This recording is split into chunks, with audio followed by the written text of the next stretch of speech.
삼성전자, SK하이닉스를 중심으로 거의 사상 최고가 부근에 근접한 그런 상황입니다. 자, 그렇다면은 반도체 말고 과연 내년에 투자자들이 관심을 섹터가 어디인지. 안녕하세요, 달란트 투자입니다. 2019년이 정말 얼마 남지 않았습니다. 자, 이맘때면 되면은 투자자들이 정말 궁금해하는 그런 부분이 있죠. 바로 내년 2020년에는 어떤 그런 산업이 유망할까, 어떤 섹터를 우리가 관심을 두어야 할까, 이런 부분입니다. 최근에 반도체가 어마어마하게 오르잖아요. 그것이 바로 내년에 이 메모리 업황이 살아날 것이다. 자, 이러한 기대감 때문에 삼성전자, SK하이닉스를 중심으로 거의 사상 최고가 부근에 근접한 그런 상황입니다. 자, 그렇다면은 반도체 말고 과연 내년에 투자자들이 관심을 가져야 할 섹터가 어디인지, 자, 오늘은 여기에 대해서 한번 알아보도록 하겠습니다. 자, 첫 번째는요, 바로 콘텐츠입니다. 자, 콘텐츠라면 약간 좀 광범위하죠. 뭐 음악이 될 수도 있고, 드라마가 될 수도 있고, 웹툰이 될 수도 있고, 영화도 될 수도 있고. 자, 이 중에서 드라마를 대상으로 삼았습니다. 이 콘텐츠 분야의 투자 아이디어를 한 줄로 요약하면은 고래 싸움에 새우 등 커진다. 여러분들 혹시 OTT 업체라고 들어보셨나요?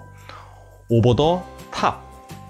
이 탑은 셋톱박스를 의미를 합니다. 과거에는 우리가 TV를 통해서 그냥 일반적인 지상파 말고 케이블 내지는 뭐 인터넷 방송을 보기 위해서는 이 셋톱박스가 필요했어요.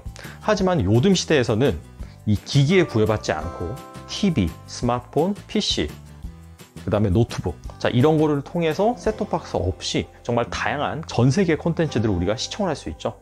자, 그래서 이런 것들을 서비스하는, 이런 콘텐츠를 서비스하는 업체를 바로 OTT 업체라고 합니다. 대표적으로 넷플릭스가 있겠죠. 그래서 넷플릭스가 최근 들어서 어마어마하게 성장을 했는데 이 OTT 서비스의 성장성을 눈여겨본 글로벌 그런 콘텐츠 메이커들이 계속해서 이 OTT 쪽으로 진출을 하고 있습니다. 예를 들어서 뭐 대표적으로 애플TV가 11월 1일 날 서비스를 시작을 했고요. 그 다음에 같은 달 11일 가장 강력한 라이벌인 디즈니 플러스가 출범을 했습니다. 자, 그러니까 어떻게 되겠어요? 이 양질의 컨텐츠를 선점을 하기 위해서 이 OTT 서비스 업체들이 이 콘텐츠 업체한테 과감한 투자를 진행을 하고 있습니다. 자, 대표적으로 11월 달에 이 스튜디오 드래곤 그리고 제이 콘텐트리가 이 OTT 업체, 이 넷플릭스와 함께 자, 3년간 수십 편의 드라마를 독점 공급하는 그런 계약을 체결을 했습니다. 그리고 이 OTT 서비스가 원래 미국, 유럽 이런 쪽을 중심으로 형성이 됐다가 최근에는 이 아시아 쪽으로 계속해서 옮겨오고 있습니다. 저변을 확대를 하고 있습니다. 자, 세계 인구의 무려 절반 이상, 거의 한 60% 가까이 사는 그런 지역이 어디냐면 아시아입니다. 아시아. 그렇기 때문에 OTT 서비스 업체들의 시선이 당연히 아시아 쪽으로 쏠릴 수밖에 없는데요. 자, 아시아 쪽에서 가장 콘텐츠 강국은 바로 한국이죠. 자, 그렇기 때문에 아시아 쪽으로 OTT 서비스 업체들이 자, 저변을 확대하면서 자연스럽게 이 한국의 콘텐츠 경쟁력이 있는 자, 그런 기업을 중심으로 계약을 맺던지 투자를 할 것이다. 이렇게 요약을 해볼 수가 있겠습니다. 특히나 이 콘텐츠 메이커, 콘텐츠 프로바이더 업체 입장에서는 이 글로벌 OTT 업체와 계약을 맺는 것이 상당히 중요한데요. 이는 수익 구조에 있습니다. 자, 이 콘텐츠 제공 업체들은 만약에 드라마 한 편을 제작을 한다라고 한다면은 이게 이제 원가가 100억 원이에요. 이 중에서 한 50억에서 70억 정도는 바로 드라마 방영 수익으로 잡히고요. 그 다음에 한 10억에서 20억 정도가 PPL, 그리고 한 30억 원 정도가 BOD 매출, 이렇게 볼 수가 있습니다. 즉 방영 수익, PPL, BOD 매출 이 세 개가 합쳐져야만 BEP를 달성한다. 자, 이렇게 볼 수가 있는데, 자, 여기에서 플러스 애드되는 것이 무엇이냐면 바로 글로벌 OTT 서비스 업체와 해외 판권 계약입니다. 자, 최소한 30억에서 많게는 뭐 100억 사이 이렇게까지 계약을 맺을 수가 있는데요. 즉 그러다 보니까 이렇게 자본력이 있어서 방송사로부터 제작비를 지원받지 않고 스스로 이렇게 제작비를 커버할 수 있는 그런 자본력이 있는 업체, 그리고 당연히 과거의 레퍼런스를 보면 유명했던 그런 드라마들 많잖아요. 시청률 막 10%, 20% 돌파한 그런 드라마를 많이 만든, 즉 제작력이 검증된 그런 콘텐츠 프로바이더한테 관심을 두면 좋을 것 같습니다. 자, 두 번째는요, 바로 화장품입니다. 자, 화장품 섹터의 투자 아이디어를 한 줄로 요약을 해보면은 바로 턴어라운드와 밸류에이션의 정상화입니다. 화장품은 2015년만 하더라도 정말 당대 최고의 성장 산업이었어요. 그때 당시 기억을 나는데 지금 현재 이 아모레퍼시픽의 주가는 10분의 1로 액면 분할을 한 그런 상황입니다. 따라서 그때 당시에 아모레퍼시픽이 무려 400만 원을 넘는 그런 어마어마한 주가 상승률을 기록을 했었어요. 자, 그런데 2016년에 들어와서 갑자기 사드 배치 이슈로 한중 간의 관계가 상당히 좀 소원해졌죠. 그러다 보니까 대표적인 이 중국 소비 관련주인 화장품 매출도 많이 줄었습니다. 자, 그 이후로부터 계속해서 화장품 섹터는 안 좋은 그런 시간을 보냈는데 한 3년의 그런 시간이 지속이 되면서 이 중국 화장품 산업도 판도가 좀 많이 바뀌었습니다. 자, 첫 번째로는 이 중국의 로컬 업체들이 ODM, 즉 화장품 제조 개발 이쪽 섹션에서 상당히 점유율을 많이 치고 올라오면서 과거와 같은 한국 ODM 업체들의 위상이 좀 많이 낮아진 그런 상황입니다. 그리고 이 판매 채널 역시 오프라인보다는 온라인 쪽으로 많이 확대가 되면서 단가도 좀 많이 내려온 상황이에요.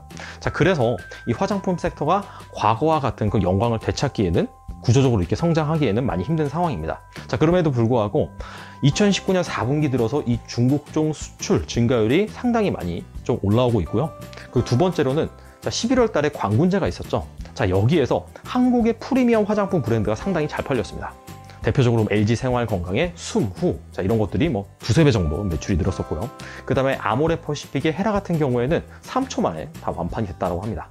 최근에 뭐 시진핑 주석이 뭐 내년에 방한을 한다든지, 그리고 중국의 왕이 장관이 이미 우리나라에 와서 약간 그 관계의 선을 돈독히 하는 그런 계기가 있었죠. 자, 그러다 보니까 내년에는 이 중국 쪽 익스포저가 높은 그런 화장품 업체, 그리고 프리미엄 브랜드를 만드는 그런 화장품 업체를 중심으로 내년에는 턴어라운드가 진행되지 않을까, 자, 이런 식으로 예상을 해보겠고요. 그간 꾸준히 주가가 하락하면서 밸류에이션 매력이 다소 좀 높아진 상황입니다. 자, 이런 것들을 종합적으로 고려해 봤을 때 화장품 섹터 역시 관심을 가져볼 만하지 않을까, 이렇게 정의를 할 수 있겠습니다. 자, 세 번째는요, 바로 소부장입니다. 소부장? 이런 섹터도 있었나요? 자, 소부장은 소재, 부품, 장비의 줄임말이에요. 이 소부장이 왜 부각이 되게 되었느냐? 올해 7월이죠. 일본이 우리나라를 대상으로 이 수출 규제를 실시를 하면서 소재, 부품, 장비 이쪽을 우리가 일본 쪽으로부터 제대로 공급을 받지 못하다 보니까 정말 특정 산업 같은 경우에는 상당히 좀 피해가 컸습니다. 자, 이에 따라서 정부에서는 이 소재, 부품, 장비 이 부분에 대해서 우리가 전략적으로 일본으로 대체할 수 있는, 자, 그런 품목을 지정을 하게 되었고요. 그래서 이런 것들을 전폭적으로 밀어주자는 그런 취지에서 이 소부장이라는 용어가 생겼습니다. 자, 이 소부장 관련된 투자 아이디어를 한마디로 요약을 해보자면은 바로 정부 찬스. 지금 현재 이 소부장 관련돼서 특별법이 국회 본회의에 의결이 돼서 통과가 된 상태입니다. 자, 그래서 정부에서는 전폭적으로 이 소부장 관련 기업들을 밀어줄 것으로 예상이 되는데요. 대표적으로 이 소부장 관련 기업들이 상장 예비 심사를 할 때 그 기간을 30일로 상당히 단축해주는, 자, 그런 프로세스가 지금 현재 도입이 되어 있는 상황입니다. 자, 이게 중요한 게 무엇이냐면은, 자, 정부에서 어떤 정책을 하나 마련을 하잖아요. 자, 그렇다면은 이 관계 부처가 어떻게든 성과를 내야 됩니다. 자, 그래서 과연 상장을 많이 시켜야 된다라고 한다면은 소부장 관련돼서 전폭적인 지원을 해주면서 정부 차원에서 계속해서 상장을 할 수 있는 그런 좋은 경로가 하나 마련이 됐다. 자, 이렇게 볼 수가 있겠죠. 그래서 이 소부장 관련 기업들이 내년에는 다소 많이 상장을 할 것으로 예상이 됩니다. 자, 그래서 여기에서 중요한 투자 아이디어는 무엇이냐면요, 이런 소부장 기업들을 투자하는 것이 아니에요. 왜냐하면 공모주 투자 같은 경우에는 정말 돈이 어마어마하게 있지 않는 이상 들어가서 수익을 보기 힘들거든요. 왜냐하면 괜찮은 기업들은 공모 경쟁률이 막 1000대 1이래요. 10억 넣으면은 100만 원밖에 우리가 실제로 투자를 못 합니다. 그렇다면 우리가 어떤 그런 기업들에 주목을 해야 되느냐? 이 소부장이란 기업이 상장을 할 때 같은 피어 그룹, 즉 동종 업계라고 분류가 되는 그런 기업들이 가치가 부각이 될 수가 있습니다. 쉽게 말씀드리면은 뭐 서울의 어느 노른자 땅에 신규 아파트가 분양을 해요. 근데 그 아파트의 분양 가격이 막 오르면은 주변에 원래 있었던 아파트 가격의 시세가 올라가는, 자, 이거와 같다라고 보시면 되는데요. 이 증시에서는 어떤 신규 상장 종목이 나와서 밸류를 상당히 많이 받았을 때 기존에 상장돼 있던 그런 관련 기업들의 주가 같이 오르는 형상이 있습니다.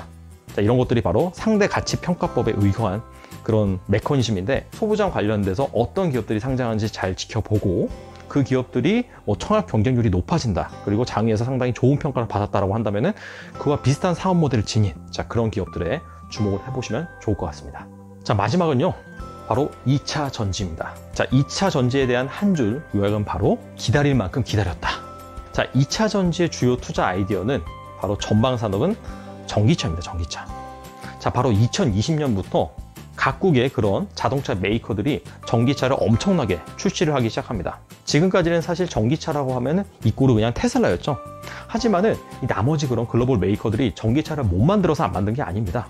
지금까지 다 칼을 갈아왔다고 볼 수가 있겠고 2020년부터는 무조건 이렇게 출시를 할 겁니다. 왜냐하면 2020년부터 이 유럽에서 연비 기준이 상당히 강화됩니다. 미국도 마찬가지고요. 그렇기 때문에 의무적으로 신차의 몇 % 이상을 무조건 전기차를 팔아야 돼요. 그래서 이 전기차의 라인업이, 신차 라인업이 대폭 확대되는 시점이 바로 내년이다. 자, 그래서 이 전기차에 들어가는 배터리 관련 기업들에 주목을 해보는 것이 좋겠다. 자, 이렇게 볼 수가 있습니다. 자, 또 하나 최근에 발표된 이런 산업 리서치 자료에 따르면은 우리나라 이 전기차 배터리 업체 LG화학, 그 다음에 삼성 SDI, 그리고 SK이노베이션의 점유율이 점점 확대가 되고 있습니다. 1위는 CATL, 2위는 파나소닉인데요. 사실상 이 CATL 같은 경우에는 중국의 국영기업이나 마찬가지입니다.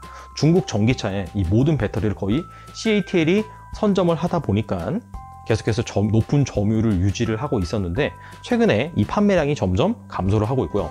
파나소닉 같은 경우에는 이 테슬라를 주요 고객사로 두고 있습니다. 자, 하지만은 테슬라가 이 중국 시장에서 공장을 짓고 거기에서 판매하는 모델 3 같은 경우에는 이 LG화학의 배터리를 쓰기로 했거든요. 자, 그래서 앞으로 우리나라 그런 배터리 3사들의 점유율은 더욱 확대가 될 것이다. 그래서 이 3사들의 핵심 소재를 납품하는 그런 밸류체인 상에 있는 종목들, 그런 기업들 잘 눈여겨보면 좋을 것 같습니다. 뭐 양극화 물질, 음극화 물질, 분리막, 전해질, 자, 그런 거 만드는 기업들을 잘 눈여겨보시기 바랍니다. 연말 잘 마무리하시고 새해에는 정말 괜찮은 그런 기업들 잘 발굴하셔서 좋은 수익 냈으면 좋겠습니다. 감사합니다.